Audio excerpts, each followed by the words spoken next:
ஓம் ஸ்ரீ ராகவேந்திர சுவாமிகள் திருவடியிலே சரணம். நவபிருந்தாவனத்தின் அந்த 9 மகான்களின் திருவடியிலே சரணம். வணக்கம். ஆர்கே டில்லிபாபு பேசுகின்றேன்.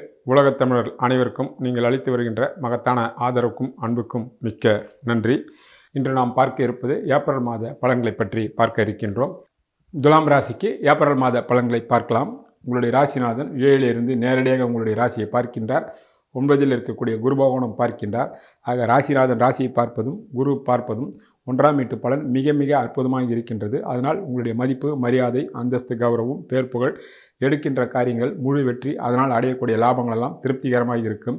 ஆக இந்த மாதம் முழுமையாகவே 1ஆம் வீட்டு பலன் துலாம் ராசியாக இருந்தாலும் சரி, துலாம் லக்னமாக இருந்தாலும் சரி, மிக மிக அற்புதமாக இருக்கும். நீங்கள் திட்டமிட்டு தைரியத்தோடு உங்களுடைய காரியத்தை முழு அளவில் எந்த வயது உடையவர்களாக இருந்தாலும் சரி, உங்கள் சொந்த ஜாதகத்தினுடைய அடிப்படையில் இந்த ராசிநாதன் ராசியை பார்ப்பதும் உடன் குரு பார்ப்பதும் சாதிக்கக்கூடிய அமைப்பாகும். சரியான திட்டமிட்டு நீங்கள் இந்த மாதம் முழுமையாக பயன்படுத்தி கொள்ளலாம். ராசிநாதன் 19ஆம் தேதிக்கு பிறகு 8லே மறைவார். 8லே மறைந்தாலும் அவர் ஆட்சி பெற்றவர் என்ற காரணத்தினால் உங்களுடைய செயல்பாடுகள் எந்த தங்கு தடை இல்லாமல் ஒரு சில தடைகள் ஏற்பட்டாலும் இறுதியில் வெற்றி அடையக்கூடிய வாய்ப்புகள் கட்டாயம் உண்டாகும். மாதம் முழுமைக்கும் குரு பகவானுடைய பார்வை ராசிக்கு இருப்பதால் ஒரு பக்கம் போட்டி போராமைகள் இருந்தாலும் வெற்றியை நோக்கிய உங்களுடைய பயணங்கள் அமையும் என்பதே உண்மையாகும். உங்களுடைய ராசிக்கு 2 கூடியவர் செவ்வாய். அவர் ஒரு நாள் மட்டும் 5லே இருந்து மறுநாள் அவர் 6லே செல்கின்றார். இயற்கை பாவகிரகமான செவ்வாய் 6லே இருக்கலாம். ஆனால் அங்கு சனியுடன் சம்மந்தப்பட்டிருப்பதால் தான் வீட்டிற்கு அவர் என்னதான் 5லே இருந்தாலும் குடும்ப விஷயத்திலும் பொருளாதார விஷயத்திலும் மிக மிக எச்சரிக்கையாகவும் விழிப்பாகவும் இருக்க வேண்டும். இல்லையென்றால் குடும்பத்தில் நிம்மதி கெடும். உங்கள் சொல்லால் வம்பு வழக்குகள் வரும். வம்பை விலை கொடுத்து வாங்கக்கூடிய வாய்ப்புகள் உண்டாகும். உங்களுடைய சொல்லாலே நீங்கள் கெட்டி விடுவீர்கள். குடும்பத்திலும் நீங்கள் அமைதியை கடைபிடிக்க வேண்டும். நண்பர்களிடத்திலும் சரி, வேலை செய்கின்ற பொது மக்களிடத்திலும் சரி, மிக மிக ஜாக்கிரதையாக இருக்க வேண்டும். இது தேர்தல் சமயம் என்பதால் துலா ராசிக்காரர்களோ துலா லக்னக்காரர்களோ தேர்தலில் நிற்பவர்கள் தனது வாக்காலே தனது வாக்கை கெடுத்தக்கூடிய சூழ்நிலைகள்லாம் உருவாகக்கூடியது. இப்படிப்பட்ட கிரக அமைப்பு தான் வீட்டினுடைய அதிபதி 6லே மறைந்து உடன் சனியுடன் சேர்க்கை இருப்பதால் மிகவும் விழிப்பாக இருக்க வேண்டும். பண விஷயத்திலும் சரி, மற்ற எல்லா விஷயத்திலும் எச்சரிக்கையாக இருக்க வேண்டும். இருந்தால் நீங்கள் தப்பிக்கலாம். இல்லை என்றால் தேவையற்ற சிக்கல்களில் மாட்டிக்கொள்வீர்கள். மிக மிக கவனம் தேவை. உங்களுடைய ராசிக்கு 3 கூடியவர் குரு பகவான். அவர் 9லிருந்து மாதம் முழுக்க தான் வீட்டை தானே பார்க்கிறார். தான் வீட்டை தானே பார்ப்பதனால் உங்களுக்கு தைரியம், வீரியம் அற்புதமாக இருக்கும். இளைய சகோதர சகோதரியுடைய முழு ஒத்துழைப்பு கிடைக்கும். பயணங்களும் உண்டாகும். அது லாப பயணங்களாகவும் வெற்றி பயணங்களாகவும் உண்டாகும். சகோதரக்காரகன் செவ்வாய் 6லே மறைந்து சகோதரக்காரகன் செவ்வாய் சனியுடன் சம்பந்தப்பட்டிருப்பதால் சொந்த ஜாதகம் தசாபுத்தி சரியில்லை என்றால் இளைய சகோதர சகோதரி மூலமாக விரோதங்களோ அல்லது பண விஷயங்களோ நஷ்டங்கள் வரலாம் என்பதால் அந்த விஷயத்தை நீங்கள் பார்த்து நடந்து கொள்ள வேண்டும். ஆனால் 3ஆம் வீட்டு அதிபதியை 3ஐ பார்ப்பதனால் உங்கள் தைரியத்திற்கும் வீரியத்திற்கும் எந்த விதமான தடையும் இருக்காது. ஒரு சிலருக்கு விஐபிகளுடைய தொடர்பும் கிடைக்கும். அதன் மூலமாக பல விதமான லாபங்களும் வருவதற்கும் வாய்ப்புகள் உண்டு. ராசிக்கு 4 கூடியவர் சனி பகவான். 4ஆம் வீட்டு அதிபதி சனி பகவான் தனியாக 6ல் இருப்பது விசேஷம். ஆனால் உடன் சூரியன் செவ்வாயுடன் சேர்ந்து இருப்பதனால் உடல்நலத்தில் கட்டாயம் அக்கறை தேவை. குறிப்பாக உங்களுடைய தாயினுடைய உடல்நலத்தில் அக்கறை தேவை. உங்களை படிக்கின்ற மாணவ மாணவிகள் கல்வியில் மிக மிக கவனமாக இருக்க வேண்டும். ஏனென்றால் புதனும் 10ஆம் தேதிக்கு பிறகு 6லே அங்கு நீசமடைகிறது. அவர் பரிவர்த்தனை நடந்தாலும் 6-10 பரிவர்த்தனை என்பதை நல்ல பரிவர்த்தனையாக ஏற்றுக்கொள்ள முடியாது. ஆக படிக்கின்ற மாணவ மாணவிகள் கல்வியில் கவனம் தேவை. உடல்நலத்தில் கவனம் தேவை. தாயினுடைய உடல்நலத்திலும் கூடுதலான அக்கறை தேவை. வீடு, வண்டி, வாசல், வாகனங்கள், சொத்து சுகங்கள் வாங்குவது, விற்பது போன்ற வகையில் மிக மிக கவனம் தேவை. இப்படிப்பட்ட கிரக சூழ்நிலையில் தான் 4 கூடியவர் 6ல் செவ்வாய் சம்பந்தப்படும் போது தான் தவறுதான இடத்தை வாங்கிக் கொள்வது, ஏற்கனவே ரிஜிஸ்டரான சொத்தை வாங்கிக் கொள்வது, போலி டாக்குமெண்ட்டை பயன்படுத்தி ஏமாறுவது போன்ற விஷயங்கள்லாம் நடக்கும். எல்லா வகையிலும் எச்சரிக்கை தேவை. அக்கம் பக்கத்தார் வீட்டினுடைய போட்டி போராமைகளும் வரக்கூடிய காலமாக இருப்பதனால் நிதானமாக எந்த விஷயத்திலும் விட்டு கொடுத்து செல்ல வேண்டும். இரவு பயணங்களை தவிர்க்கணும். உடல் நலத்திலும் கூடுதலான கவனத்தை செலுத்த வேண்டும் என்பது கவனிக்கத்தக்க விஷயங்களாகும். உங்களுடைய ராசிக்கு 5 கூடியவர் சனி பகவான். அவர் 6லே அதே செவ்வாய் புதனுடன் சேர்க்கை இருக்கின்றார். இருந்தாலும் 5ஆம் வீட்டிற்கு குரு பகவானுடைய பார்வை இருப்பதனால் ஓரளவுக்கு உங்களுடைய பிள்ளைகளுடைய வாழ்வும் வளர்ச்சியை நோக்கி செல்லும். அவர்களுக்காக நீங்கள் கடன் வாங்கக்கூடிய சூழ்நிலைகள் உண்டாகும். அது நீங்கள் சுபகடன்களாக எடுத்துக்கொள்ளலாம். இருந்தாலும் 5 கூடியவர் 6லே உடன் சூரியன் செவ்வாய் உடன் எல்லாம் இருப்பதால் யோகமான தசாபுத்தி நடப்பவர்களுக்கு அத்தனையும் சுபவீரியங்களாகும். மாறாக இருந்தால் அத்தனையும் வீண் விரிய செலவுகள், வட்டி செலவுகள், பிள்ளைகளை பற்றி கவலையாக இருக்கக்கூடிய அமைப்புகளெல்லாம் உருவாகும் என்பதை நீங்கள் நினைவில் கொள்ள வேண்டிய விஷயங்களாகும். உங்களுடைய ராசிக்கு 6 கூடியவர் குரு. அவர் 9ல் இருக்கின்றார். 10ஆம் தேதிக்கு பிறகு 9 கூடியவர் 6லே 6ம் 9ம் பரிவர்த்தனையாக இருக்கின்ற காரணத்தினால் இது நல்ல பரிவர்த்தனையாக எடுத்துக்கொள்ள முடியாது.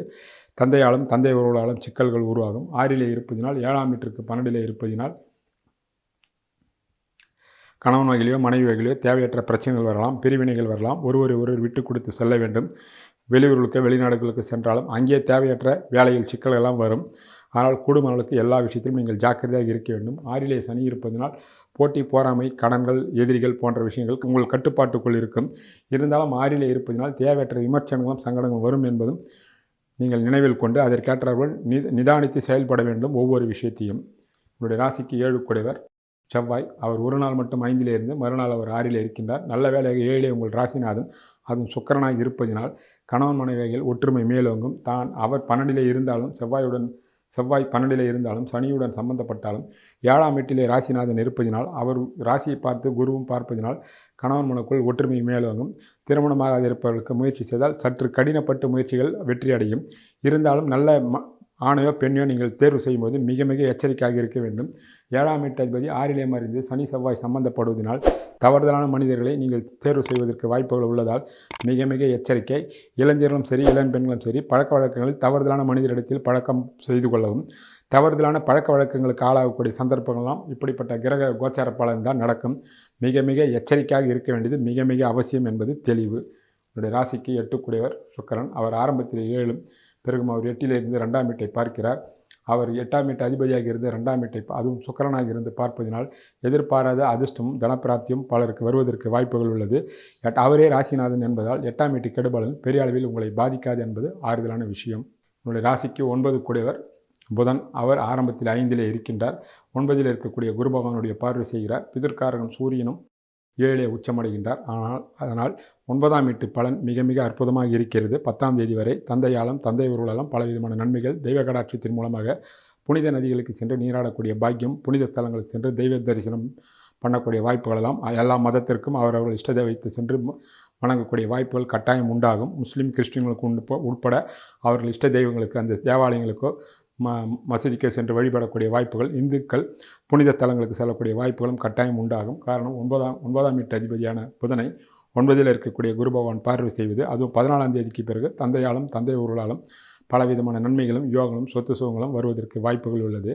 9ஆம் வீட்டு அதிபதி 10ஆம் தேதிக்கு பிறகு 6லே செல்வார். 6 குடையவர் 9லே, 9 குடையவர் 6லே இருந்து செவ்வாயினுடைய பார்வை குரு வாங்குவதனால் தந்தையாலும் தந்தை உறவுகளாலும் தசாபுதி சாதகமாக இருப்பவர்களுக்கு நன்மையே நடக்கும். சாதகமற்று இருப்பவர்களுக்கு 6ம் 9ம் பரிவர்த்தனை என்பதால் தந்தை வழி உறவுகள் மூலம் அண்ணன் தம்பி பங்கும் பங்காளிகளிடத்தில் போட்டி பொறாமை பகைகள் வரலாம்.